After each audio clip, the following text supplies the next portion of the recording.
Thank you, Sarah. Good choice, Sarah. Very good choice. Welcome all, welcome. I'm Elsa Candelario. I am a professor of professional practice and director of the LISTA certificate program here at the Rutgers School of Social Work.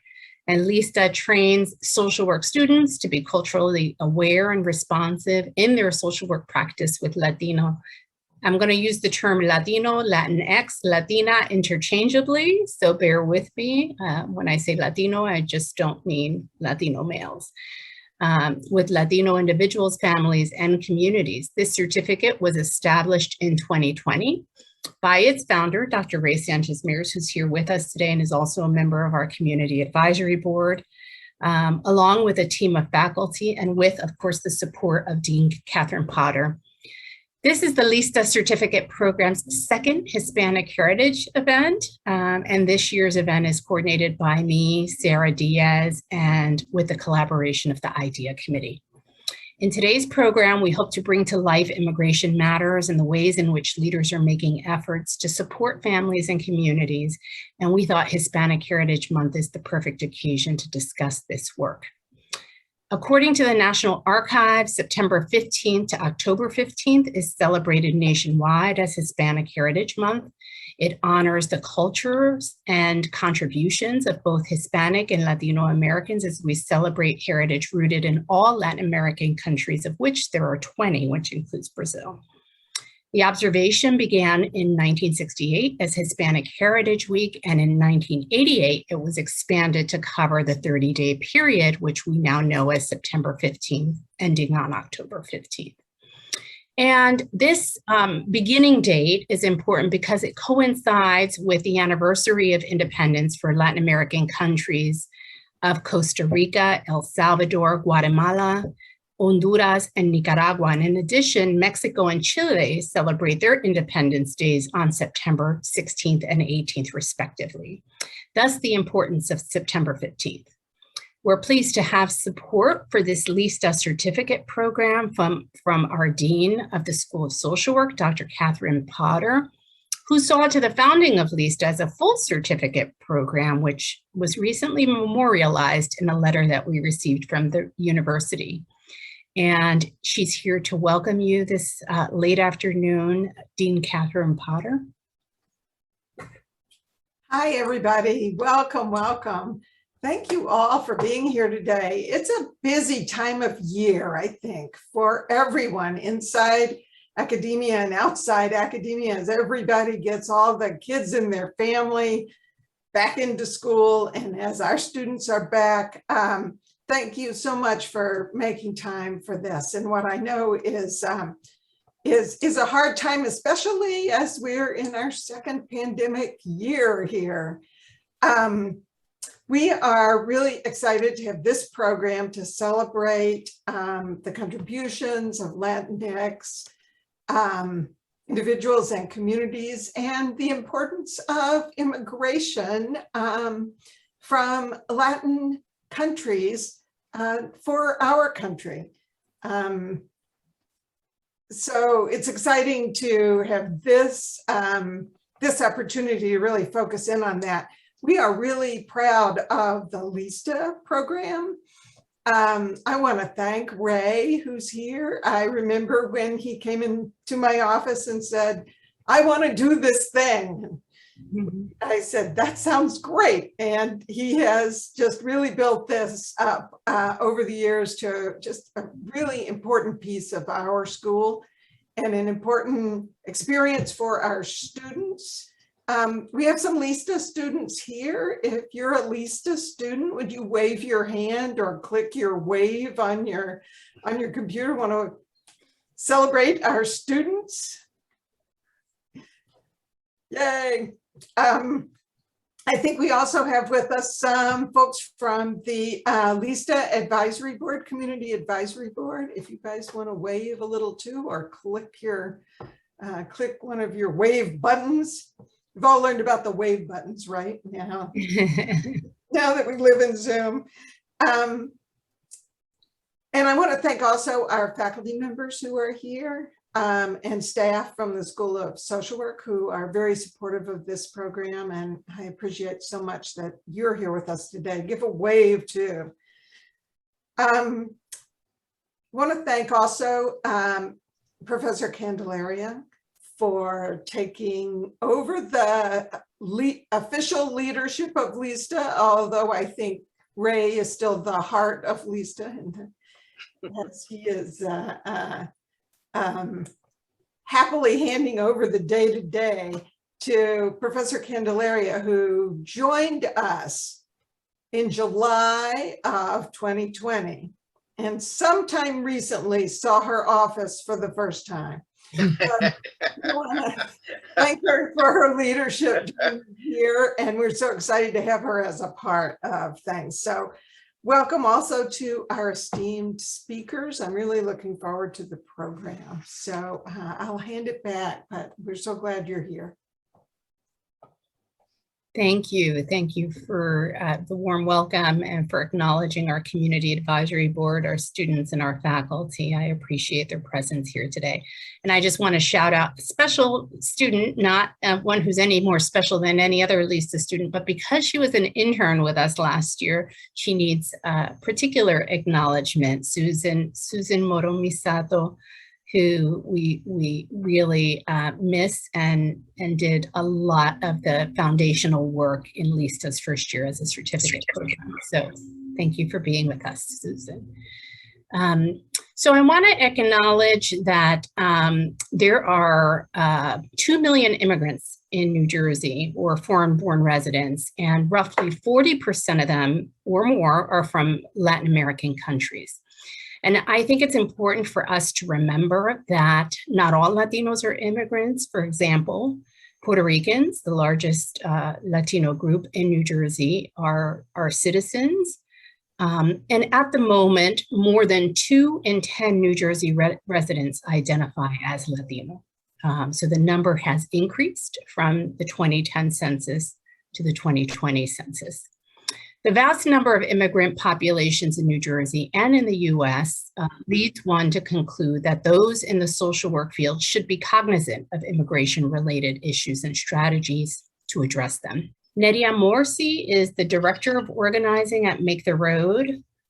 She supports all 3 organizing hubs in Passaic, Elizabeth, and Perth Amboy, and she facilitates the youth organizing work. Ms. Morsy is an Amherst College and Goro Fellows alum and a 2018 New Leaders Council New Jersey Chapter Fellow. Launched in 2014, Make the Road New Jersey builds the power of immigrant and working class communities in New Jersey to achieve dignity and justice through community organizing, legal and support services, transformative education, and policy innovation. Welcome, Nedia. Thank you for being with us today. Hi, good morning, or good afternoon. Good afternoon. Sometimes the meetings run into each other and it feels like morning, doesn't it? Yeah, for sure. Thanks so much, everyone, for taking time out of your afternoon and joining the call. And thanks again for thinking of Make the Road for this presentation. I'm actually going to share my screen, if that's all right, and thought I would talk a little bit about both the organization, the work that we do, and our experience with the immigrant community here in New Jersey via one of the campaigns that we're currently working on.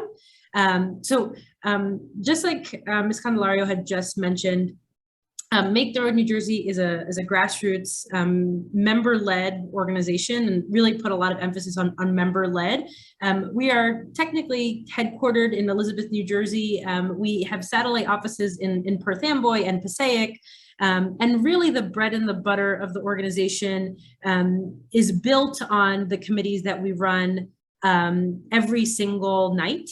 So even throughout the pandemic, we meet virtually with roughly 750 immigrant community members across the state every night, which is really exciting, ranging as young as high school, all the way through to our adult population, issues covering housing, immigration, and healthcare. And really we come to these spaces to hear from community members about what is most pressing for them, resources that they share amongst themselves, resources that are curated by Make the Road New Jersey, and that really informs the work that Make the Road does. So just to give you a sense of like that work, so lots of members come through different avenues at the organization. So just like was mentioned at the top, Make the Road is part legal team, part know your rights, part services, like a really beefed up community center. And all of that work really gets funneled into how are we making sure that the communities in which our members live are spaces for them to thrive with dignity and respect. And so some of those campaigns have included expanding access to the $15 minimum wage for all people, but also for teen workers in immigrant households, expanding access to occupational licenses, expanding access to driver's licenses for all, winning a millionaire's tax. And that's really what comes out of these weekly committee meetings. The services that we offer at the organization include legal services, OSHA classes, driving school, and like I mentioned, the services that we provide are driven by our membership, which is sort of like a wonderful silent revolving door, because lots of times, the OSHA classes that members have requested means that we find someone who comes into the organization and says, I want to file a complaint against my employer, but for whatever X, Y, and Z reason, even though it doesn't feel comfortable or just what's happening at our place of work, it is totally lawful. And a lot of times members will have a, not positive experience with an attorney, not because the attorney has malice, but because there's just no opportunities for a pathway to citizenship, for labor reform. And then we're able to redirect that member back into the committees to say, how can we redefine the communities that we currently have so that you can thrive and you feel like it is a space for you. So again, all of these different spaces really work together. I wanted to talk to everyone a little bit about one of the, most, I will actually pause here. Sorry, I just saw Sarah's message. So I'll stop here and see if I answered some of the questions that were flagged for me, and if anybody else has any questions. So Nedia, we just wanted to have a conversation with you about, that was a really good overview of your campaigns. It looks like you're working on many different campaigns and many successful ones, including the Fight for 15, right? Which we know New Jersey is climbing toward $15 an hour minimum wage. What strategies do you use? Because 750 is a very large number, right, that you have coming together every evening. Can you share with us what strategies you use to connect with the community around these priorities to ensure, I like that you said it's community-led, right? That's community organized, to ensure that it's community-led. What are the strategies that you use to engage and connect with them? Yeah, for sure. And I think, the pandemic has really informed or really switched up how we interact with community members. Before the pandemic, and some of this is still true today, it was tons of street outreach, right? And really thinking about where our members are at, right? Our members are at the laundromat on the weekends, they're at church on the weekends. And that's really where we find ourselves a lot of the times, right? Like, organizers really spend almost all of their time out in the field and then work with members to think about where else they are. So, I think of one really powerful example is, in the midst of the Trump era, we saw, massive drop off in people that were turning out to in-person community meetings. And I think this was across the board. People were seeing a drop in preschool enrollment and emergency services. And so our members had this wonderful idea of coordinating know your rights trainings within the wards inside of the apartment building basements. And so that's how we were actually organizing people, actually going into their apartment buildings and saying, we're actually hosting a meeting in the basement of this building later today, so you don't have to leave the building. And we're going to be doing a training for everybody in the building about what to do if ICE comes, right? Because we know that if somebody opens the apartment building, right, we've all sort of put each other at risk. So that was one way. I think, you know, just to compare it to how the pandemic has impacted that, it's a mixed bag, right? We have become very Zoom savvy. I'm sure everybody on this call has, but, you know, we have a membership of more than 3,000, and we're talking about people as young as 15 and people as old as 89, who maybe are not very familiar with Zoom.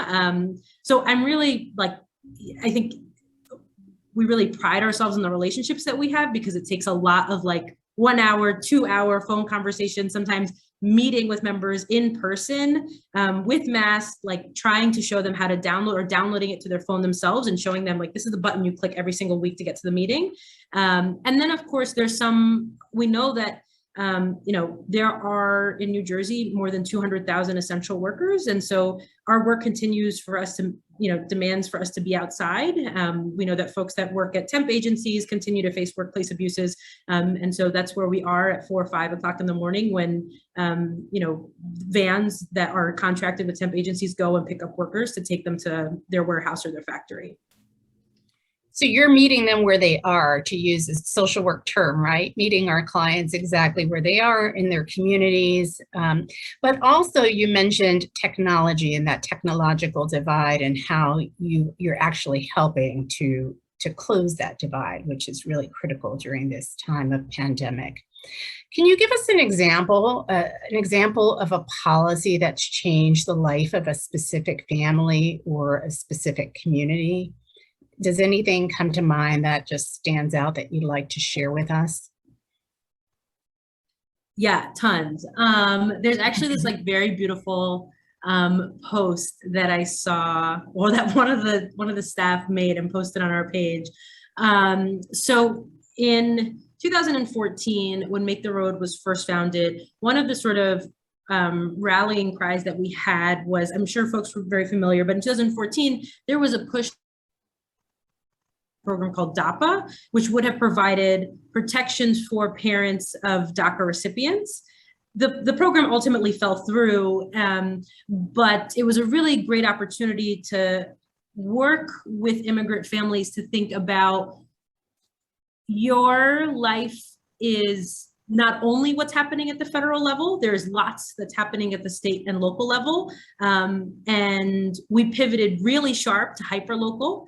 And lots of members started talking about, you know, one of the things that is my day-to-day issue is the fact that I don't have a driver's license.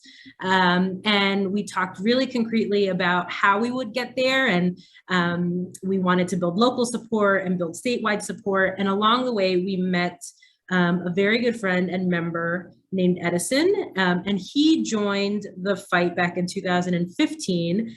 We ended up winning expanded access to municipal identification, regardless of immigration status in Elizabeth. And that program ultimately expanded to 13 cities across the state. And that was really sort of the push that we needed to gear us up for what would ultimately turn out to be a 5-year-long fight for expanded access to driver's licenses. I mean, depending on who you ask in New Jersey, it took almost 20 years.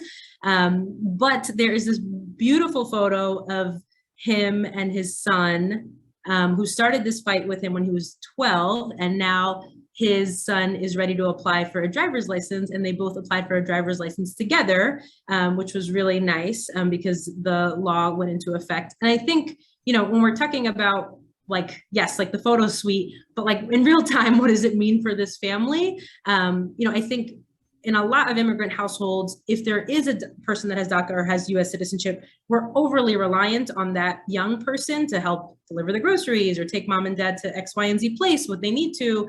And it also, you know, really hits the purse and the purse strings real bad. And, you know, you don't have access to the same sort of opportunities. And so, you know, Edison is able now to apply to multiple other job opportunities because he has a way to get there. And so we're talking about huge opportunities for people across the state of New Jersey. Right, and we underestimate in a state like New Jersey how important it is to have a driver license. Many of us take it for granted, but if you can't drive, it's difficult to make your way to work, to healthcare, to school, to all of the places that we need to get to on a daily basis. Also, the driver license makes the streets safer for everyone, right? Because folks now have to be tested and have insurance and all of the rest of it. So kudos on that accomplishment. It was a long time in coming. What advice would you give to a social worker? Many of our students are interested in macro practice and in community organizing. What advice would you give to a social worker who would like to become involved in community organizing?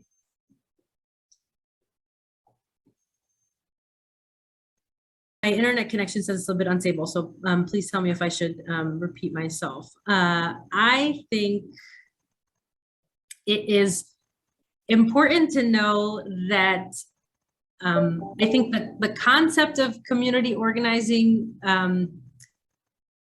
especially when we're talking about working people, doesn't necessarily, I think that the connection isn't always incredibly clear of like what it is that we're trying to do, or what does building power look like on a day-to-day basis. I think that's like one thing, and I say that only to say, you know, like encouraging us to think about, you know, how are we using not only past examples, but you know, talking to people directly about what is concerning for them. And I think that sort of leads me to my second point. I think, you know, for social work, I'm not a social worker, so I won't act like I know, you know, what the processes are, but I feel like you can never go wrong with a survey, and that's sort of community organizing 101. People know exactly what they need. People know exactly what they need to get through today and what is holding them back from making it through to tomorrow. And like, if you are, you know, interested in like building a base, whatever that looks like for you, you know, taking what people want for right now is incredibly important. You know, when we thought about driver's licenses, it didn't feel like the moment for it, but it was what was important to people, and it was what was energizing people. And so we had to think about a really long form way, you know, to get to keep that work going, you know, collecting testimonies just to keep people engaged, because it was what was important to people. I think that's probably my like biggest piece of advice. Yeah, that's helpful. And Make the Road started in 2014. So from 2014 to now, many of these issues have faced, I guess, a different appetite from political leaders. Can you speak about that? Yeah, I am really proud of the work that the members and, you know, coalitions across the state have done. I think they've done an incredible job of changing the public narrative. I think more and more you see young people, Black and brown people, immigrant people stepping into their own power. It is incredible how often we have visited Trenton and we have visited congressional offices where members who I think you typically wouldn't see in Capitol spaces taking space and you know, sharing testimony. So I think, you know, it has been a lot of transformational work that's been done at the local level, where you're seeing more and more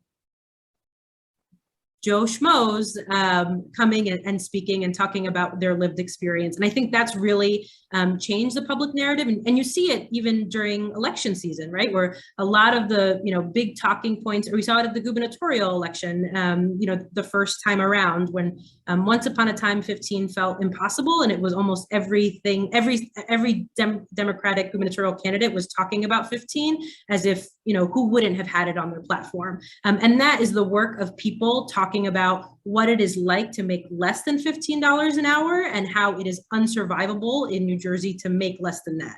And that's a narrative that you continue to see time and time again. You know, when Murphy first took office, there was so much rhetoric around, you know, supporting immigrant communities. And every time there was a Trump attack, you know, New Jersey was really quick to step up and say how not just not anti-immigrant they were, but how pro-immigrant they were. And that isn't just, you know, being good-natured, that's recognizing the labor and the work of immigrant people and the contributions they make to the state.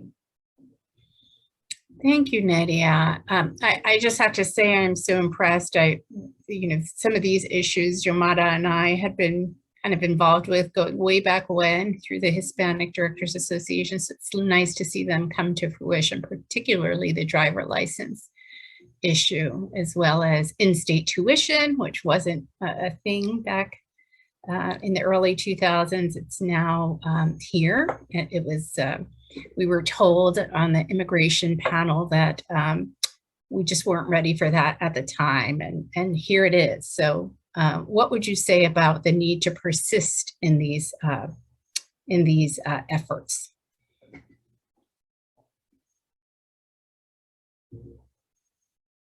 Nedia?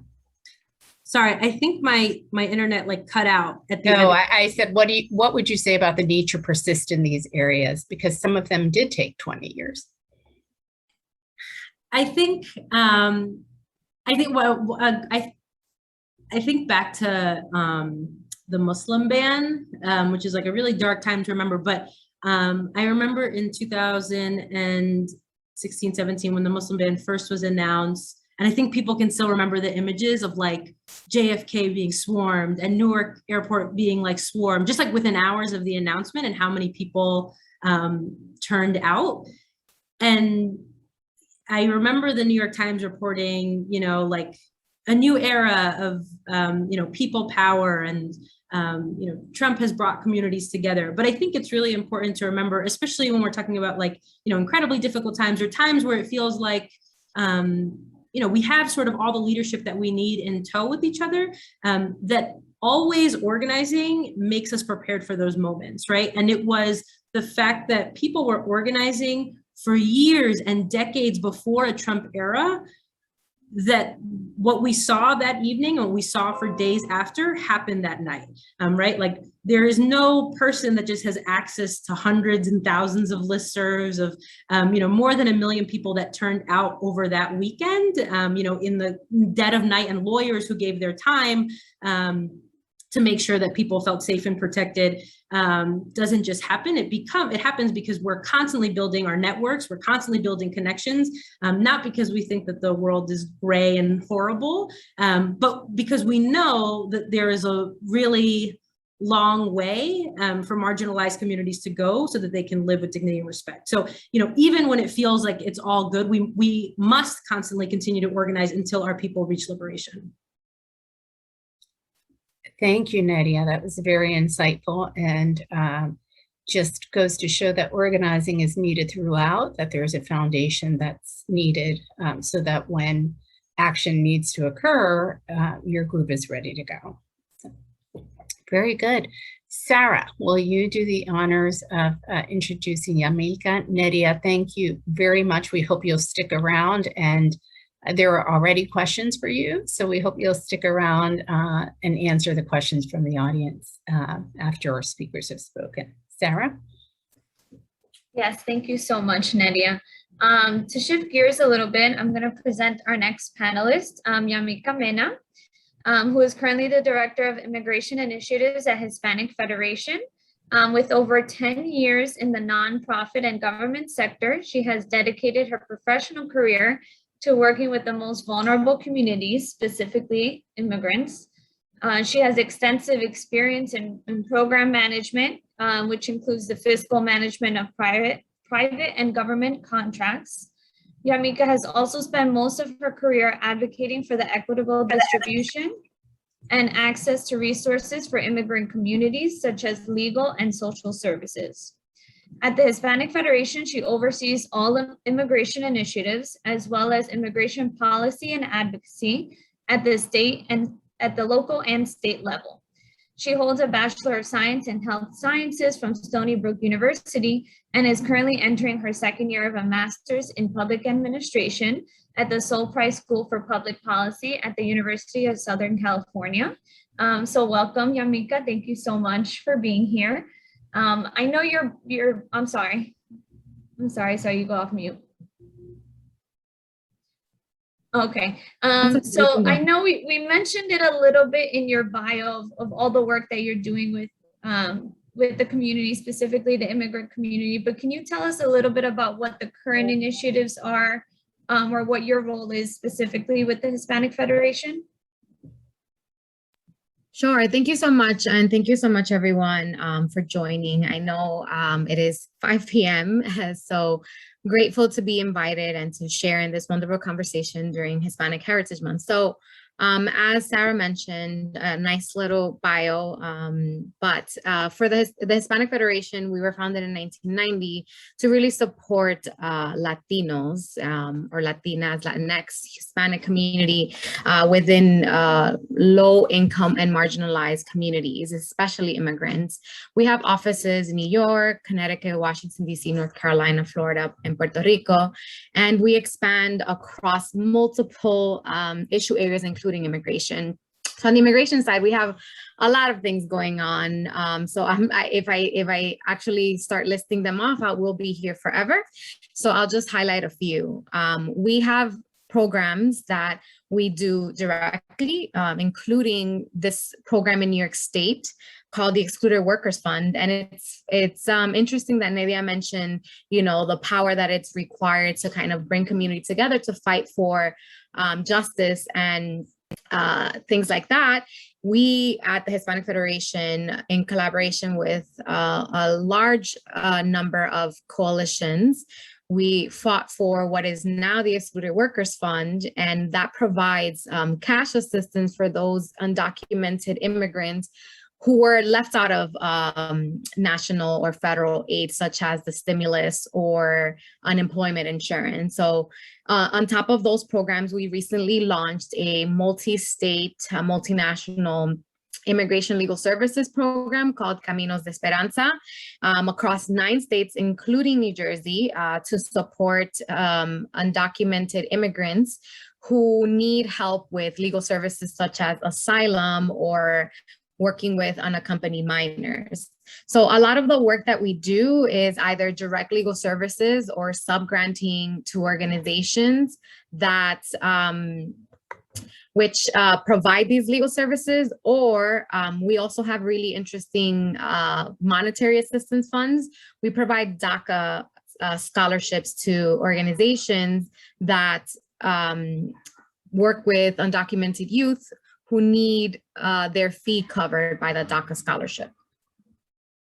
Sorry, I think I froze. No, you're okay. Okay.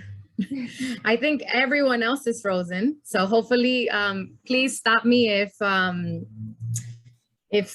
frozen, because I think I'm having the same issue as Nedia in terms of the unstable connection. The perks of working from home, I guess. So a lot of our work stems from either supporting the capacity building of a lot of smaller nonprofit immigration legal services organization, or some specific campaigns like the Excluded Workers Fund. And then additionally, we have been supporting DACA recipients with covering their fees since, I believe, it was enacted in 2014. So we're very proud of the work that we do, and all of it comes together in our policy work. So the Hispanic Federation, and myself included, we do a lot of work on the local and state level. My role is more so New York centric. However, I do support the federal policy initiatives, such as pushing for reconciliation, which we got unfortunate news over the weekend about the parliamentarian not pushing for citizenship for all undocumented individuals. But we're happy to say that a lot of advocates, including the Hispanic Federation, will continue to push for a pathway to citizenship for the 8 million undocumented people who have some sort of status like DACA and essential workers like farm workers. Thank you so much for sharing that. And I think it's very impressive, everything that Hispanic Federation has done and their initiatives, as well as all the partner agencies that work with Hispanic Federation. Would you be able to tell us, what do you believe is the role of Latinx-led or Latinx-serving nonprofits, specifically when supporting immigrant communities? Yeah, that's a great question. I think when it comes to these organizations that are serving our communities, it's really hard not to pay attention to the immigrant community, right?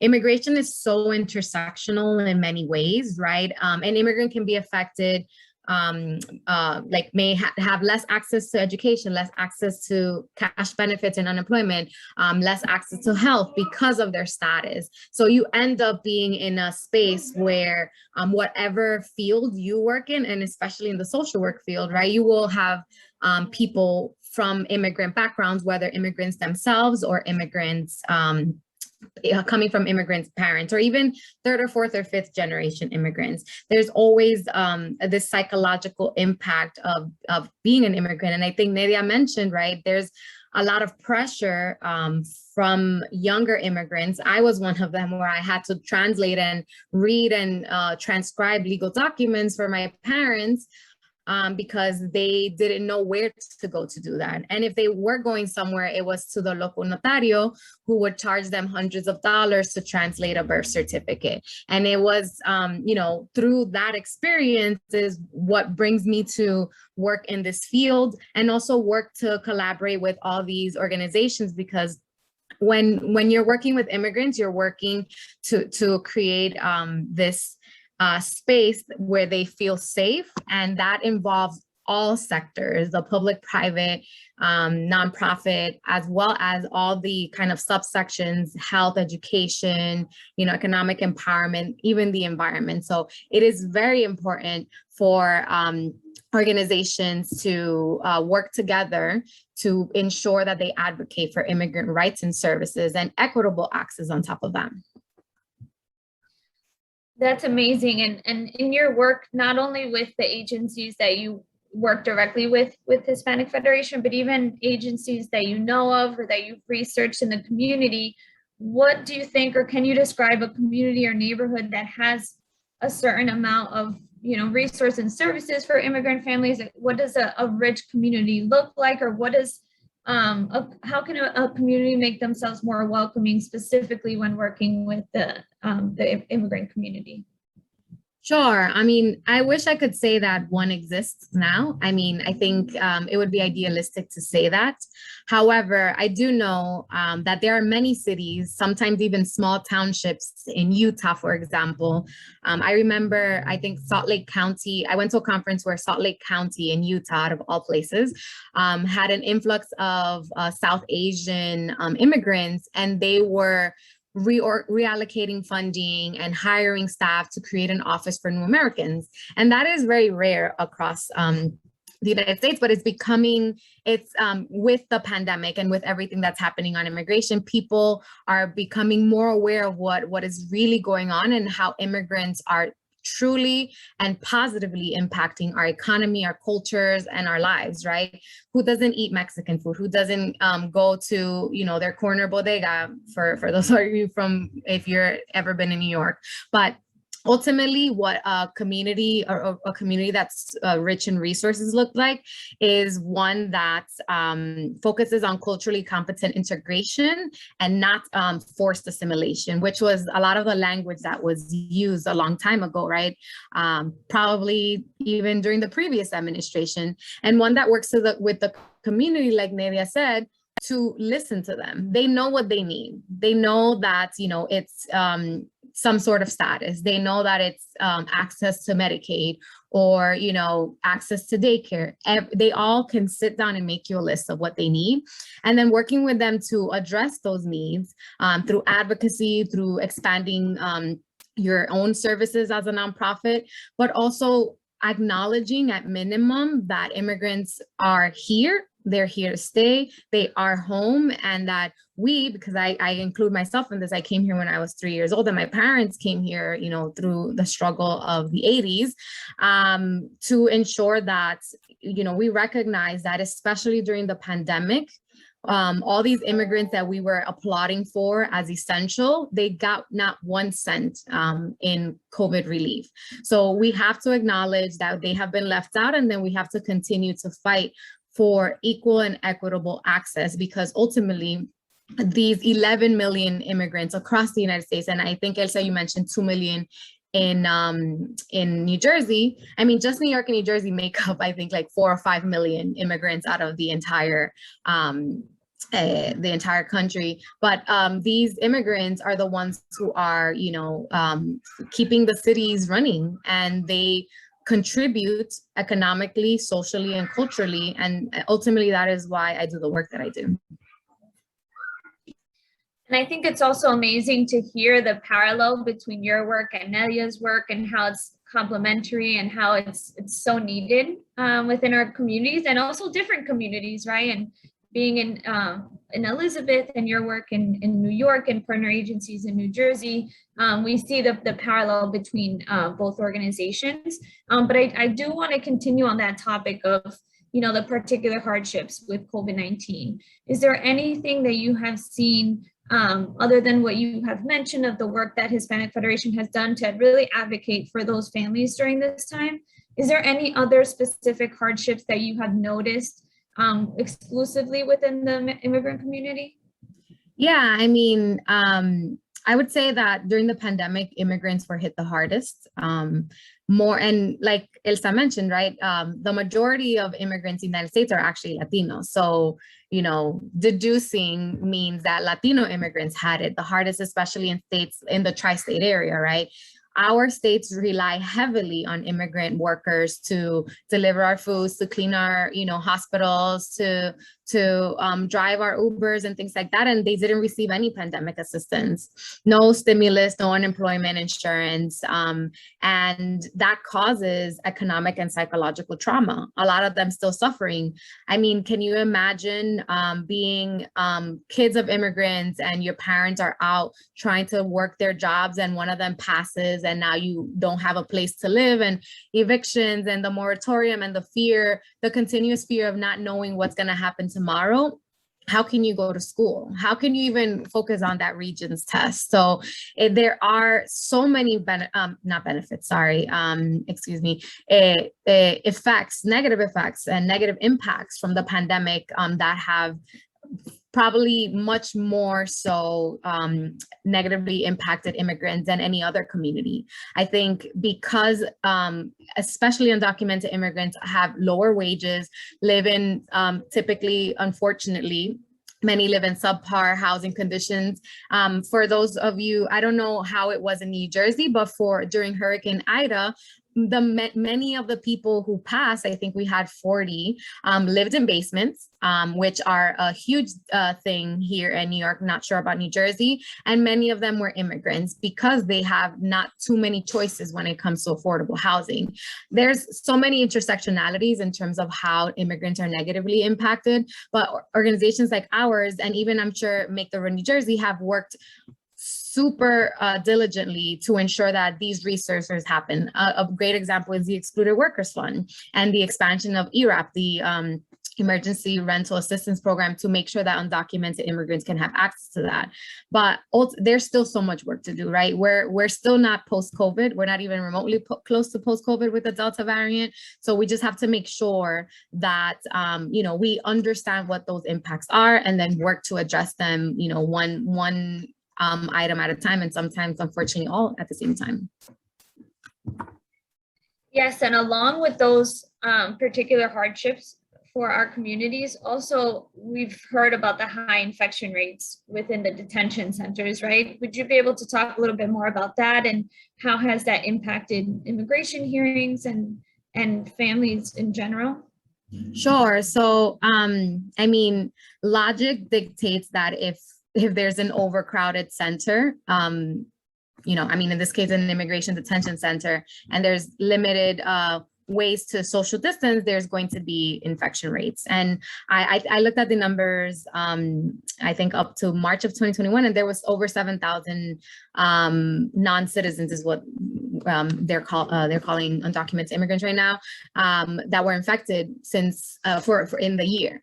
And that's a ridiculous number, right? We know that detention centers have subpar health conditions. There's a lack of real medical staff.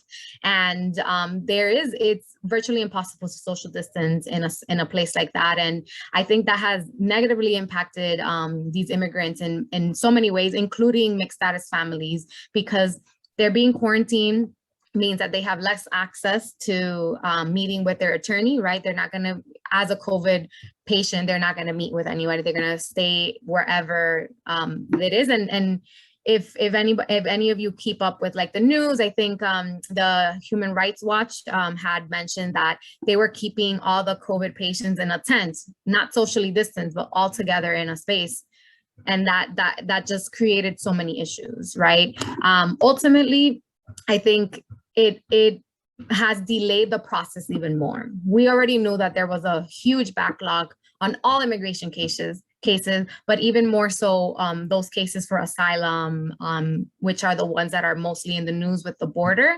But the COVID, along with Title 42, which is a policy that gives United States authority essentially to expedite removal or like deport somebody quicker, with like the backstory of we're preventing like a COVID or a health crisis, has created this complete utter lack of due process, which is a human right. Asylum is a human right. Let's just be clear about that. But due process within these processes are essential. And these protocols, like the Remain in Mexico policy and Title 42 on top of the pandemic, just created chaos. And I think we're still reeling from that. The Biden administration has taken some steps, but definitely not remotely enough to ensure that these people are safe and that they have access to due process. And organizations, more specifically like larger scale immigration legal service organizations, are pushing for, the humanitarian relief that has created. So a lot of issues there. The full answer is much more complex than that, but we're hoping that bringing attention to the issue and being able to advocate for better conditions at minimum, as a human, you should be able to have like a decent bed and a toothbrush and like soap and a clean toilet. And a lot of that is not happening. So those are fights that are still ongoing and are tough, but we just have to make it happen because, again, immigrants are part of our community. Thank you so much for sharing, Yamilka. It's great to hear the initiatives that Hispanic Federation is doing and how you're advocating alongside them. And I want to remind everyone that if there are any specific questions, we can include them in the chat now and we'll get to them after. But if not, we will have time to do a Q&A at the end. So thank you so much. I'm going to pass the mic to Elsa now for our last panelist. Thank you, Sarah, and thank you, Yamilka. That was very enlightening. I'm going to now introduce our final speaker, Yamada Guevara. Ms. Guevara currently holds the position of Vice President of Legal Affairs and Deputy COO for Greater Bergen Community Action Program. Greater Bergen serves 50,000 New Jersey residents annually by addressing the causes and conditions of persistent economic insecurity. Before joining Greater Bergen Community Action this year in 2021, Ms. Guevara held the position of Executive Director for the Morris County Organization for Hispanic Affairs. And during her tenure, she was instrumental in MOCOA's growth in the specific areas of health literacy, workforce development, and immigration services, exemplified by a top achievement of opening the organization's Center for Citizenship and Legal Immigration in 2014. The center provides high-quality, low-cost immigration legal services to all community members, and Ms. Guevara continues to serve as its supervising attorney in her spare time. In addition, for 8 years, Ms. Guevara has served as an adjunct professor for Fairleigh Dickinson University, and she received her BA from Drew University, an MPA from New York University, and a JD from Rutgers Law School in New York. Welcome, Xiomara Guevara. You have a rich history of service to the Latino community of Morris County, a community whose demographics changed over the period of your leadership. What are the tools and techniques that you use to identify changing and emerging needs and then create responsive human services programs? Thank you, Elsa, and thank you everyone for inviting me. I'm really excited to be part of this conversation, and especially with two speakers who have been part of my life at MOCOA before I left. So with the Hispanic Federation, I'm glad to say that we're one of the legal partners, legal services that Hispanic Federation has supported. And with Make the Road, we're partners in coalitions and specifically to the New Jersey Unaccompanied Minors Consortium. So excited to be with partners. And to answer your question, I think that for us, the way to identify those needs, first and foremost, I think that thinking of our staff and listening in the community. I know you've heard this before. There is nothing better than having those boots on the ground, really going to restaurants, going into the laundromats, going to places of faith to really listen. One of the things that we forget is that listening makes us better communicators, because we're not only talking and listening to ourselves, but we're listening to the people who actually know what they need, what they want, and what's going on in their community. I think surveys are great. We've used them, both formal and informal services. So if somebody comes to talk to a home energy assistance clerk, she's going to listen and she's going to ask questions, the same questions that a case manager would, or somebody else that is looking to identify those needs. So surveys, both formal and informal, important.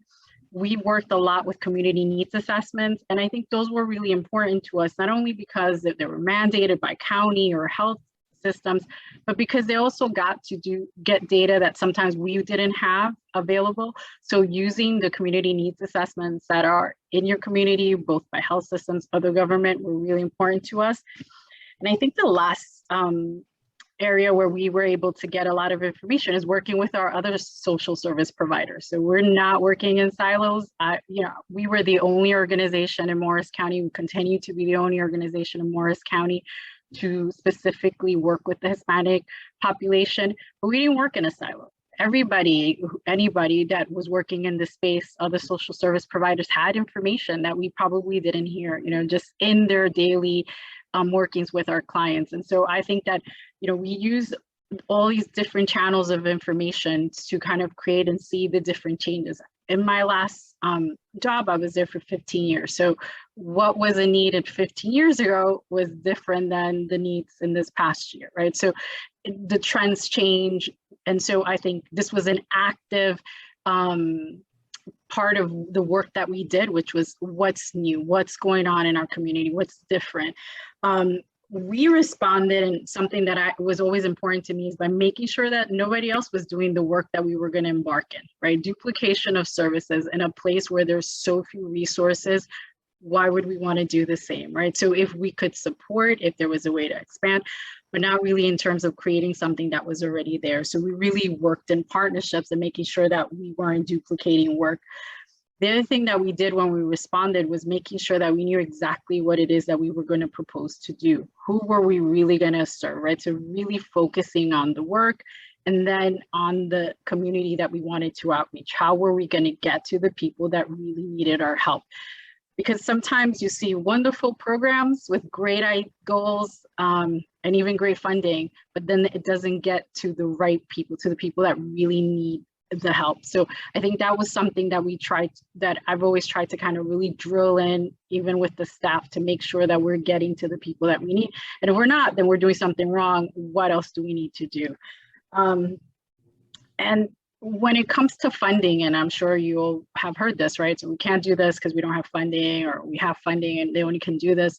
One of the things that I'm very proud is that during the time that we were doing our work, our partners, our donors, we're not our donors, but our partners, right? So someone like the Hispanic Federation became our partner in the work that we did because we knew that they actually believed in our work and we're going to invest in our work, right? So it wasn't a one-time, here's, this money, do what you want. And then 2 years later, they won't believe in the same work or in the people that they were providing funding for. So I think that for me, those were kind of like, once we saw the problem, this is how we were going to respond. And we were going to look for, if we're going to look for funding, we were going to look for people that actually believed also in what we were doing, because that became a long-term plan for that community. Very comprehensive. So you survey, you listen, you go to laundromats, you look at the restaurants in your area, you work with partners, you work with funders. really an incredible array of inputs, right, to let you know that your community is changing, along with trends. I remember we used to do quality assurance. We used to have quality assurance meetings every month. And in those meetings, we would hear from the micro practitioners what the trends were in our community. And that helps us to shape new programming. Having those partners is really important. Can you describe what skills and competencies you used to build a successful nonprofit? Because when your partners believed in you, it's because you were delivering what you said you were going to do. Definitely. Thank you. I mean, I never thought that it's anything special. And it's looking at this question, I really thought about, well, I mean, a million things, right, that you would need, but I think I broke it down to 3 things. So the first one, and as corny as this may sound, or as people may not believe, I think you have to have a heart for this. You have to have the passion. This has to be what you believe in. It can't be a job, because there's so many days when you feel like you've been kicked in your gut so many times that you just want to quit. You know, there's so many other things that you could probably do, but you have to believe in it, right? I'm a daughter of immigrants. I'm a daughter of undocumented parents.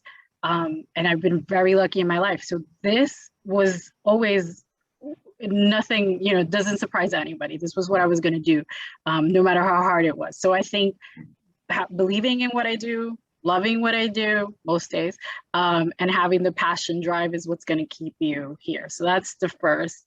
The second, I think, is really work on your communication skills, you know, communicating to funders, communicating to your staff, communicating to community is important. So being able to you know, you may have some really lofty goals, but if you don't know how to communicate it out, external and internally to the staff, it's not going to happen. So I think that is something that anyone who wants to be in a position of being an executive director and leading a nonprofit needs to be able to communicate these things, because I think people need to understand what you want to do, and you understand that they want to invest in you. So communication is really important.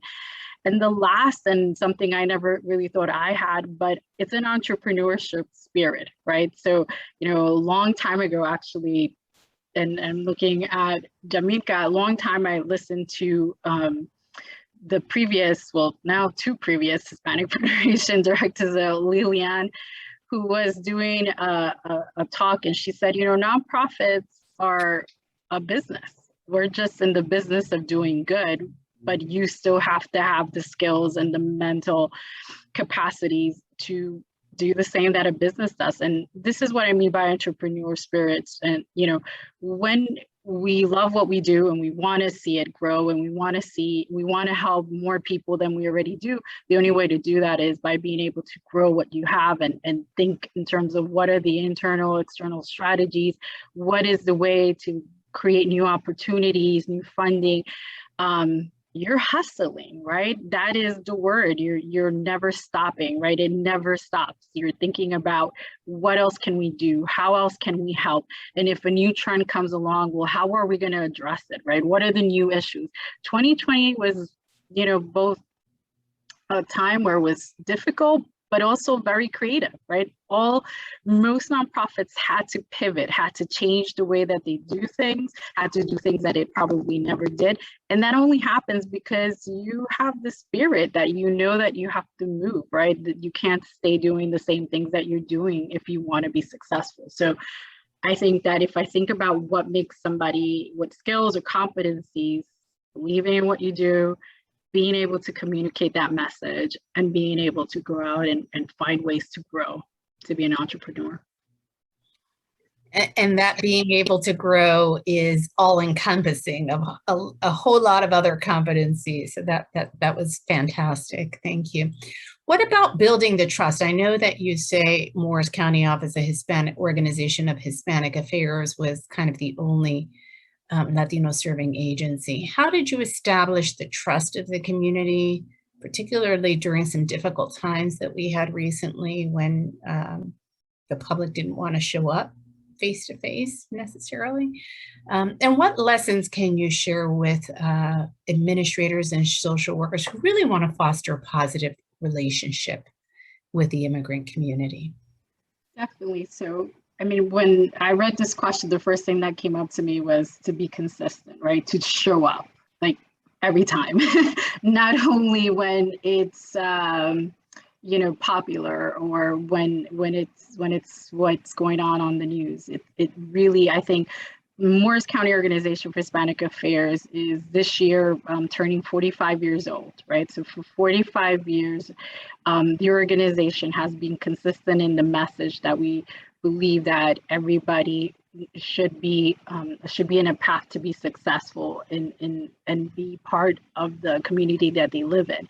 And so being consistent, always, you know, showing up, creating new programs, trying to find the ways to address that. I think that's the first thing, right? So always being there, not only for the parties, right? Also in the bad times, also having clear and transparent communications, right? So there's a time where you want to help, but then there's limits into what we do. So we're very clear and transparent on what can we do and what can't we do, right? As an example, with the legal center, we love to help everyone, but we have one full-time attorney, one part-time attorney, and hours of counsel, right? We can't help everyone, unfortunately. We don't do detention work because we don't have the resources to do that. We do everything else except that, right? So being clear and transparent, you know, talking to the community and telling them this is what we can do, right? And if we can't, then we definitely refer, right? That's part of the work that we do. We have that network, and we make sure that we go out and find out what new programs are going out in our community and in the surrounding counties to make sure that we can refer our clients out.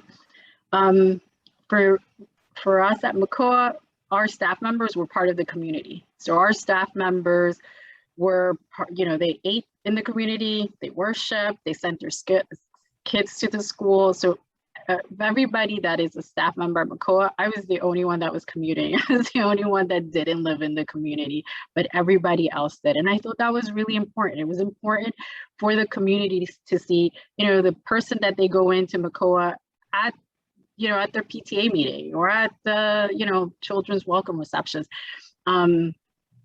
Therefore, not a wall or a big barrier between the person and the client, right? And shared experiences, right? So knowing that they had shared values as well. So having your staff members being part of the community has been part of how we build trust.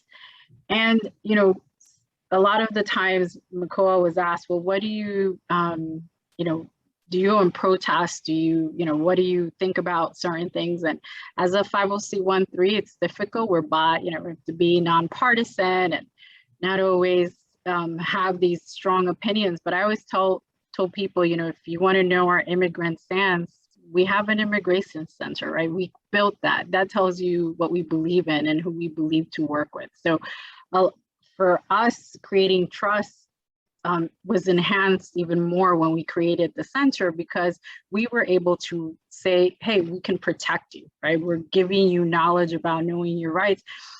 But, you know, when there were raids that many times occurred in Dover, which is where the office occurred, you know, they knew that if they came to the office, we would do our due diligence. We would answer questions if we had to, right? We would know what our rights were as social service providers and the rights of our clients. And so I think that all of these things combined allows for the community in Morris County to know we can go to Morris County. You know, we can go to Hispanic Affairs and they'll tell us the truth. They'll answer us with the truth. And I think that is the best way that we've built trust there. Fantastic. And building trust with these sensitive issues such as status means that social workers have to know a little bit about the law. And so tell me how social workers and legal professionals can collaborate to support the immigrant population.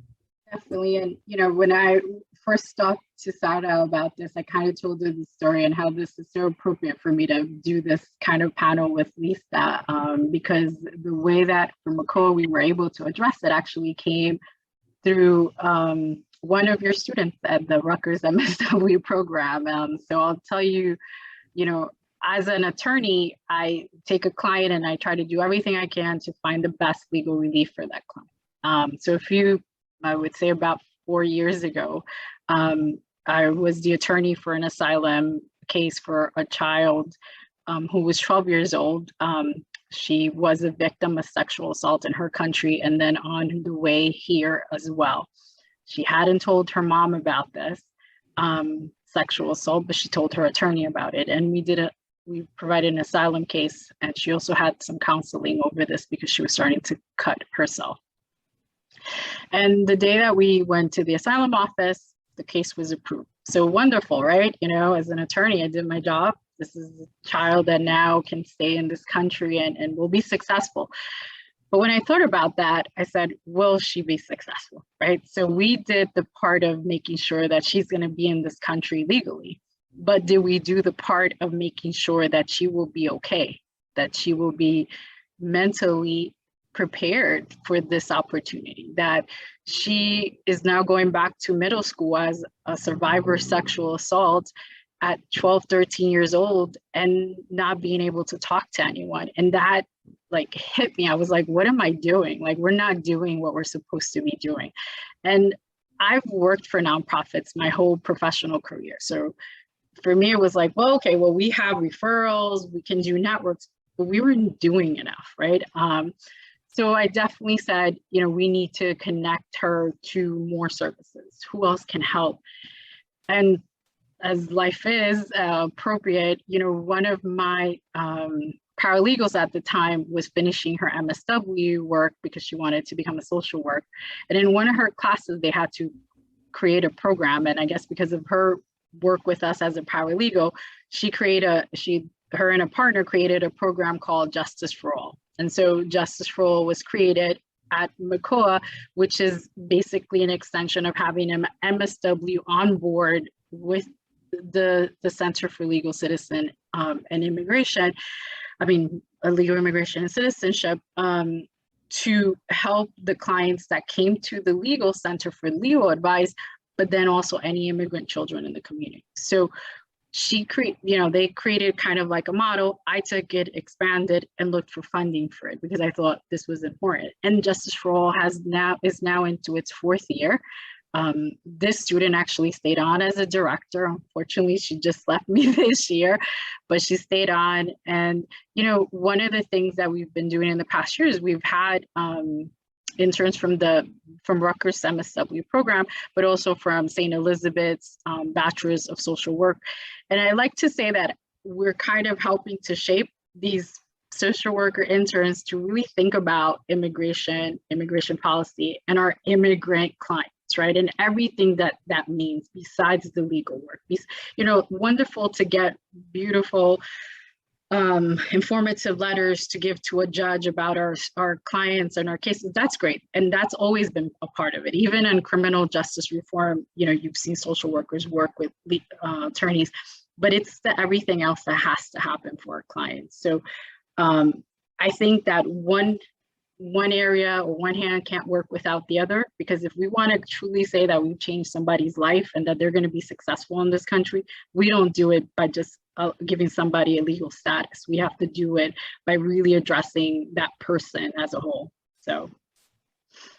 Thank you. That was a very comprehensive response, and I really appreciate you sharing that vignette with us, and not a vignette, but a real human being who actually experienced trauma on her way to this country and the need to address that trauma, right? And recognizing that there is a need to address that trauma.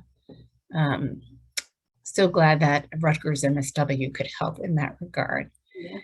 All right, so I want to thank each of you. We've just heard from an amazing set of experts, and we'd like for them to have interaction with the audience at this point.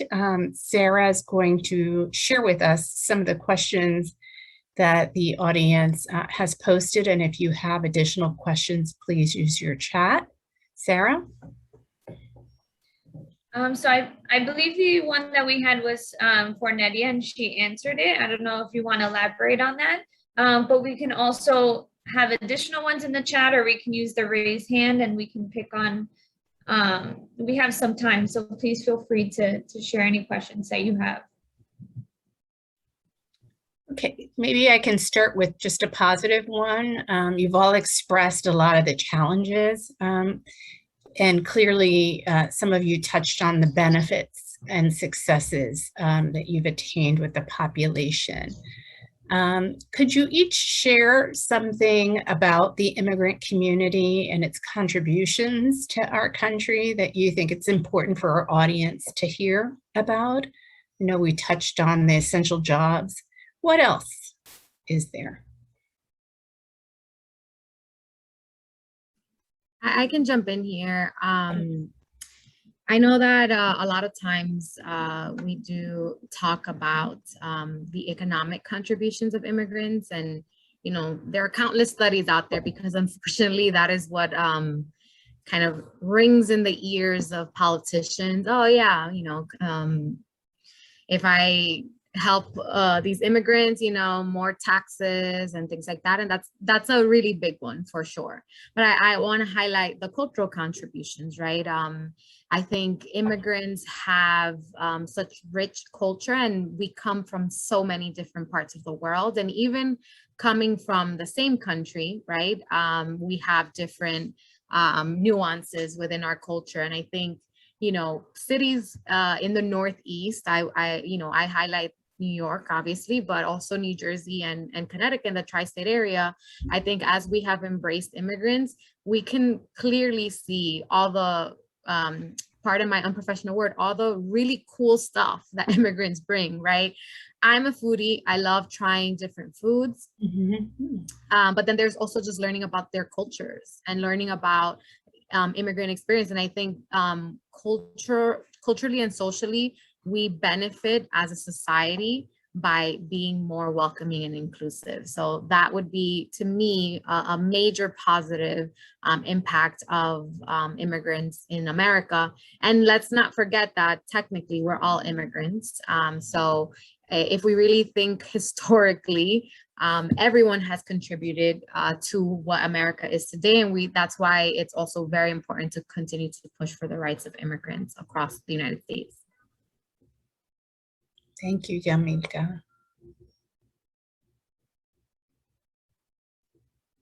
What about advice to our students who are working with an immigrant family that's fearful of leaving their home because of their status? Can you speak to what advice you'd give to a social worker who's working with such a client? I know you mentioned the know your rights. I think that it's maybe touching a little bit on that. Yeah, I'll try to tackle this one, since Yamilka did a great job with the social question. But yeah, I mean, I think that as a social service provider, so that's what I will call myself, because I'm not really sure on what the teaching is behind social workers. But I think what you just said, Elsa, is probably the most important, which is sharing information, right? The information that will empower someone else. So know your rights has been so important for us and in our communities, because it kind of shows that there are, everybody has rights here, right? It is not about legal status. So that is definitely something that's important. And then also sharing the knowledge and the resources of programs that are available, right? So not all programs are not available, some are. And the other thing is, a lot of our households are mixed legal statuses, right? That's a majority of our household. So even if the one person in the household can't receive or can't access a resource, if someone in the household does have a legal status, then the household can receive. So I think it's us as social service providers informing ourselves of what that looks like and what are the different resources out there, and then being able to kind of give that information to our clients, I think is the way that we can really help someone feel more comfortable in the place that they're at, or leaving the house, or something that critical. So I think that that's the best thing that we can do as service providers. And I don't think that it should be left to only Hispanic-led organization or Hispanic specific, because the reality is that we are all serving the same low-income communities that that we working in. So those are things that we should all know about. Awesome. You make a great point, Xiomara, that let's not just leave it to the Latino-led organizations, right? They're actually not as well resourced as some of the larger organizations. It's important that everyone join in this work. Sarah, you had a question? Yes, I wanted to make sure we got to one of our LISTA students who has a question in the chat. So this is in regards to the driver's license discussion that we had. So she says that on the website, when she was doing some research, it says that they must have at least a temporary visa. Does that mean that individuals who came here, who crossed the border illegally, are not able to get driver's license? Would someone be able to talk a little bit more about that? I wonder if Nedia could respond. I know she's more immersed in New Jersey, or Yamilka. I don't know. I'm not familiar with the New Jersey law, but to Xiomara's point of immigrants, there are so many different types of immigrants, even within, there's naturalized immigrants who eventually became a US citizen. There's lawful permanent residents who have a green card, as many of you may know it. And then there's a broader pool of undocumented immigrants, but some have some sort of status, right? So there's temporary protective status for those fleeing violence in their countries, which gives access to a work authorization. DACA, Deferred Action for Childhood Arrivals, which also gives work authorization. And then there's other several what we call the alphabet list of visas, UT, family visas, boyfriend visa. There's so many visas. So I would say not knowing the full laws, just because we say that, the driver's license is available to undocumented people, that does not mean that it's that means that it's probably a very specific list of eligibility requirements. So if Nedia is still here, I'm sure that she has more to say, but just keep that in mind when thinking about the broader immigrant community. It's just it's not monolithic. There's so many nuances to each type of status that people have. And along with that, perfect transition, you're talking about obtaining a green card. So this is a direct client question. About what are the steps to obtaining a green card, or how can we or the students really provide that information for the families or explain it to them? One thing that I want to say to that is that social workers should not be in the business of practicing law, right? Like it's against the law to practice law. It's a very complicated matter, and they don't even complete a form because that is considered the practice of law. Yes, and I was going to partner with lawyers. Yes, so the short answer is you should not be giving any advice. You should refer the client to Immigration Legal Services. The long answer is that UPIL, which is what Elsa was mentioning, the unauthorized practice of immigration law, is very severe. Even saying, oh yeah, you're eligible for a green card after doing some research, that statement itself is providing legal service advice, and that is the unauthorized practice of law. So the recommendation is, I know that Make the Road New Jersey has an immigration legal services because we partner with them. I don't know.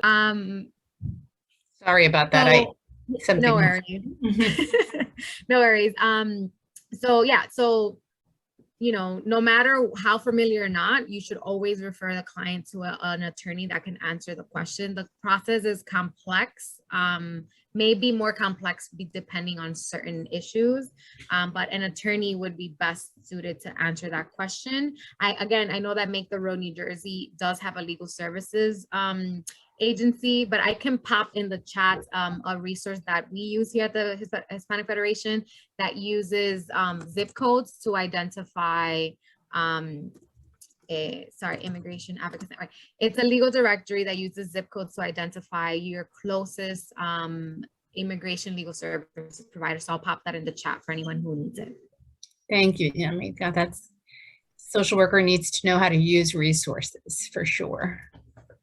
All right, well, we are coming to the end of our program today. I think we couldn't have asked for a better summary of immigration issues. than was provided by our three fabulous speakers. This has been really fantastic in terms of what you've shared with us and how you push us to think about policy, advocacy, and the impact on individuals, families, and communities.